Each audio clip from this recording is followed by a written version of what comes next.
ಬಿಸಿಬೇಳೆಬಾತ್ ಅಂದ್ರೆ ಯಾರಿಗಿಷ್ಟ ಇಲ್ಲ ಹೇಳಿ. ಅದರಲ್ಲೂ ಮನೇಲೆ ಈಸಿಯಾಗಿ ಮಾಡ್ಕೊಂಡು ಟ್ರೈ ಮಾಡಬಹುದು. ಇವತ್ತಿನ ರೆಸಿಪಿ ವಿಡಿಯೋ ಬಂದು ಬಿಸಿಬೇಳೆಬಾತ್ ಬಗ್ಗೆ ಹೇಗ್ ಮಾಡೋದಂತ ನೋಡಿದ್ರೆ, ಮೊದಲಿಗೆ ಈ ಅಕ್ಕಿ ಮತ್ತೆ ಬೇಳೆನ ಚೆನ್ನಾಗಿ ವಾಶ್ ಮಾಡಿ ಕುಕ್ಕರ್ ಅಲ್ಲಿ ಹಾಕೊಳ್ಳಿ.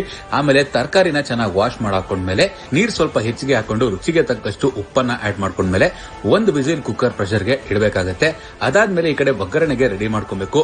ಕಾದ ಬಾಂಡ್ಲಿಗೆ ಒಂದ್ ಸ್ವಲ್ಪ ಎಣ್ಣೆ ಮತ್ತೆ ತುಪ್ಪ ಹಾಕೊಂಡ್ಮೇಲೆ ಒಗ್ಗರಣೆಗೆ ಸಾಸಿವೆ ಹಾಕೊಳ್ಳಿ. ನಾನಿಲ್ಲಿ ಶೇಂಗಾ ಅಂದ್ರೆ ಕಡಲೆ ಬೀಜನ್ ಕೂಡ ಬಳಸಿದ್ದೀನಿ. ಈರುಳ್ಳಿ, ಕರ್ಬೇವು, ಅದ್ರ ಜೊತೆಗೆ ಬ್ಯಾಡಗೆ ಮೆಣಸಿನಕಾಯಿ ಹಾಕೊಂಡು ಚೆನ್ನಾಗಿ ಫ್ರೈ ಮಾಡ್ಕೊಬೇಕಾಗುತ್ತೆ. ಆಮೇಲೆ ಕಟ್ ಮಾಡಿರ್ತಕ್ಕಂಥ ಕ್ಯಾಪ್ಸಿಕಮ್ ಪೀಸಸ್ ಮತ್ತೆ ಟೊಮೊಟೊ ಪೀಸಸ್ ಎಲ್ಲ ಆಡ್ ಮಾಡ್ಕೊಂಡು ಚೆನ್ನಾಗಿ ಫ್ರೈ ಮಾಡ್ಕೊಬೇಕಾಗುತ್ತೆ.